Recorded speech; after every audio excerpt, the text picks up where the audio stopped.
Welcome to a new episode of the Elevate Your Vision podcast, the podcast about producing everyday tools and prototypes for people with visual impairments. Today, I introduce our project partner from Luxembourg, Centre pour le Développement des compétences relatives à la vue, abbreviated CDV. CDV provides about a well-developed infrastructure for creating tactile materials and models. I interviewed several CDV employees about their experiences in creating tactile models and prototypes. My first guest is Pierrot Felten. Hello Pierrot, thank you for participating in the interview with our colleagues. Please briefly introduce yourself and your institute and explain your involvement in this project. Yes, hello, my name is Pierrot Felten. I am the head of the Media Center from the CDV, the Competence Center for Visual-Related Functional Disorders in Luxembourg. The CDV has as its missions to accompany and to support people of all ages in Luxembourg in their different stages during their life, which could be either school environment, private life, or work environment. And we also support and accompany families and children from very young ages until very old ages.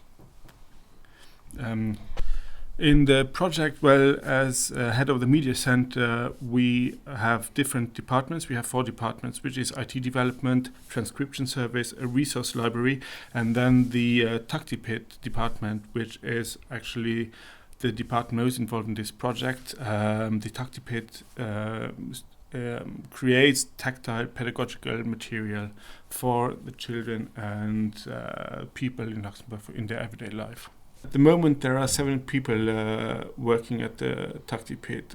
They include pedagogical staff, 3D designers, and even an engineer, which is employed in the tactile pit. Thank you, Pierre, about this information. My next interview partner is Haentges. She answered in German. Her answers are translated to English. Hello, Catherine. Please tell something about you and your work in CDV in particular. Ja, guten Tag. Ich bin Katrin Haentges.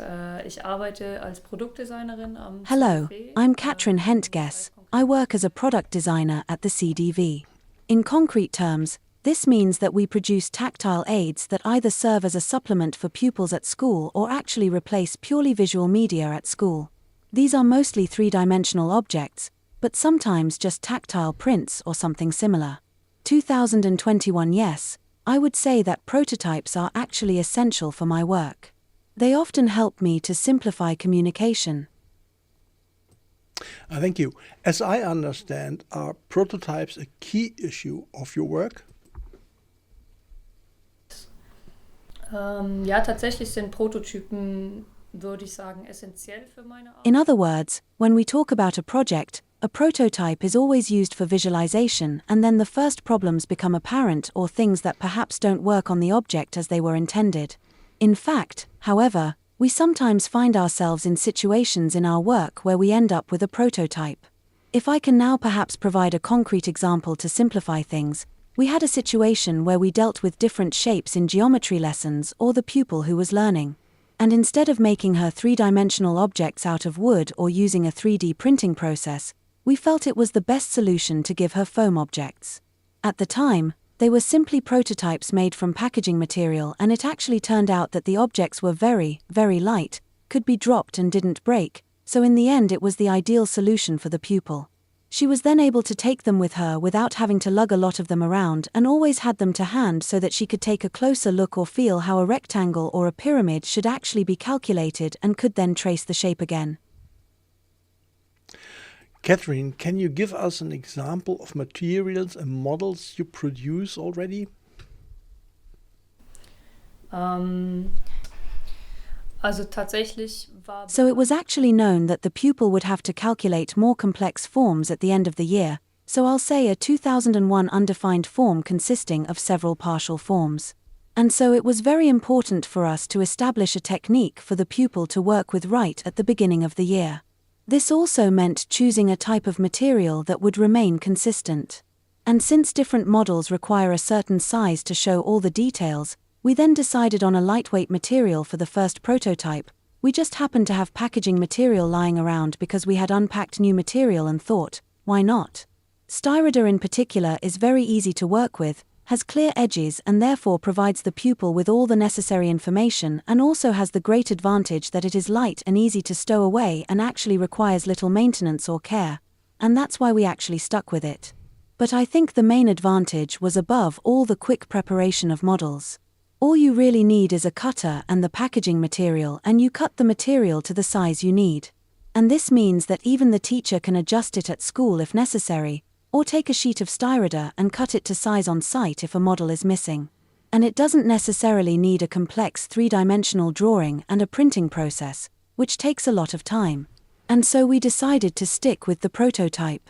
We never received any feedback that there was a shape that couldn't be realized. I think curves in particular are perhaps not quite as visually appealing. They may not always be perfectly round, but the aim of the project was not to create a one-to-one representation in perfection, but rather simply to help visualize it. And I would say that we have achieved that very well. Very interesting. I never believed that we used foam in the past for prototyping, but it's a really good idea. Catherine, can you give us an example of how an idea is finally realized in a final model? Ja, also in dem Beispiel, was ich gerade eben genannt In the habe. example I just gave, prototypes are actually the final solution. I would say, however, that in our work we much more frequently have the case where someone comes to us with a prototype, so I would say under the heading of a tinkering, a quickly created object that has somehow been made with what you have at home or maybe even just stuck on, and then it turns out that, especially over time, this is not the ideal solution. Yes, especially not the ideal solution for the time being. And because the person has already done a lot of testing with their prototype, they have very concrete predefinitions of what the project should look like. And that's actually ideal for us. Perhaps it would also help if I could somehow visualize this with a concrete example. For example, we currently have a very large project to create a mobility case. And this mobility case is also based on prototypes from a mobility trainer. The aim of the mobility case is to enable crossroads or various situations that a blind person encounters at guidelines to be practiced in advance. And for this case, the mobility trainer had glued her own guideline system onto cardboard panels using ice cream sticks and a kind of glitter chain, quite simply with a hot glue gun. And the ice cream sticks served as a guideline, and all the glitter chains, which were like little balls, were used to represent the nub field, i.e. these attention strips, and that worked. She used this technique to help herself explain the crossing systems to blind pupils. However, by working with it tactilely and gluing it with hot glue, the beads simply came loose after a while, sat loosely, and so she kept losing elements, and it's simply not durable. It's also not so agreeable or pleasant to the touch. That's why we then said that the project would be used to such an extent that it would be worth making a real production of 2001, and the production would be based one-to-one on the prototypes. A lot of core aspects also emerged in the prototype. So it turned out, for example, that it's super practical if it doesn't exceed the size of DIN A4, because not as initially assumed, this sheet was taken outside a lot to show again, look, we practiced this inside, there you have your guideline, and then find it again on the ground. And the mobility trainer herself hadn't expected that at first. She thought it would really only be on rainy days, when you're indoors, to practice it again indoors, and in the end she also used a lot in her exercise, in her practice outside, and so now we've simply got new guidelines for the project, and that's very, very cool. So that also makes the work much easier. Thank you, Catherine, for this detailed insight in your work. My next interview partner is Raphael Sclisizzi. He also answered in German, so we proceed in the same way as with Catherine's answer. Raphael, what is your role in the CDV? Ich bin Raphael, habe Möbeltischlerei und Produktdesign studiert. I am Raphael. I studied furniture carpentry and product design and have been working here at the CDV for 4 years now. My role here is actually mainly in the tactile area. That means my team and I mainly produce school materials for visually impaired children. And my role is actually to design these objects on the PC, for example with CAD programs, and then also produce them in the workshop. the CDV is an institution that works with both children and adults who are visually impaired, helping them to live more independently, both at school and at home. How do you start with a creation of prototypes? That's a good question. So my role here at CDV is actually to, let's say, create professional prototypes, that is, with a higher standard, which I then, as I said, draw on the PC and produce in the workshop with professional machines. But sometimes it does happen that before I draw an object, I try to somehow figure out the ergonomic elements, so in terms of size, it fits. And then sometimes, I haven't personally, but my colleagues have, they then test these size prototypes, these functional models with the students, that does happen.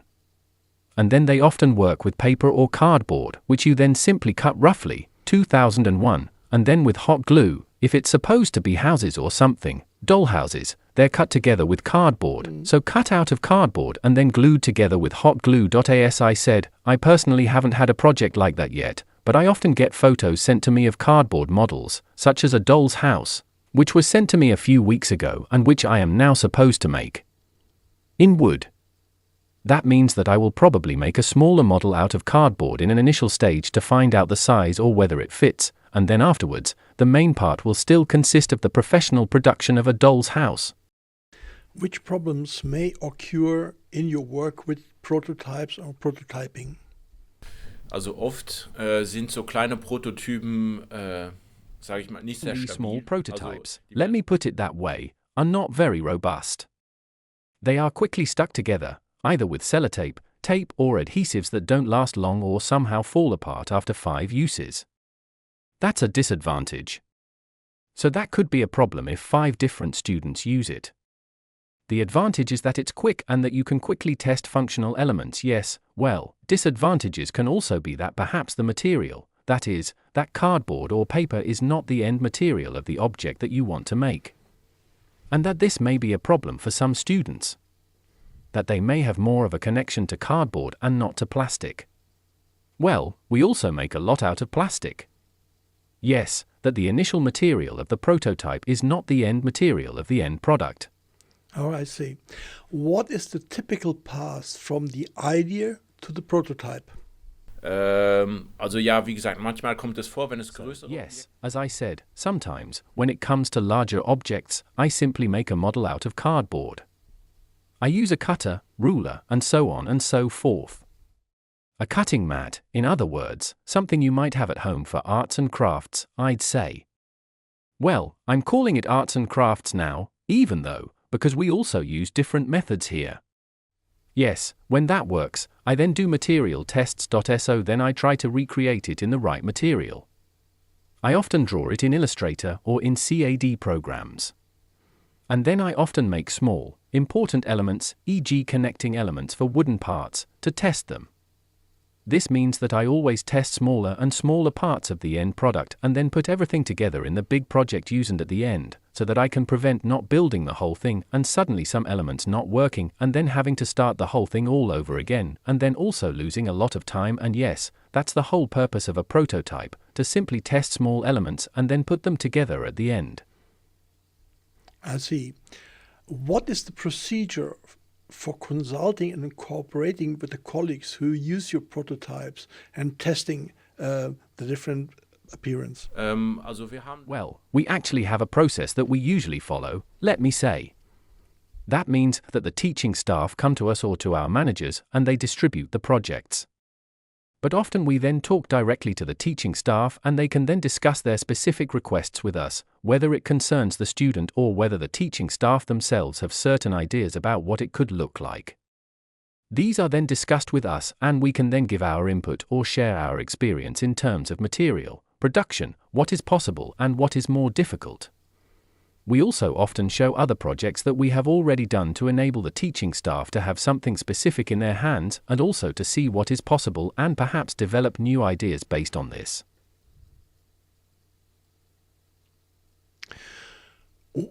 What machines do you have at CDV for making those prototypes? Wir sind eigentlich sehr verwöhnt hier am CDV. Yes, we are actually very privileged here at CDV. We are well equipped to produce professional prototypes or professional products. We can start with that, so we actually have various workshops that we use.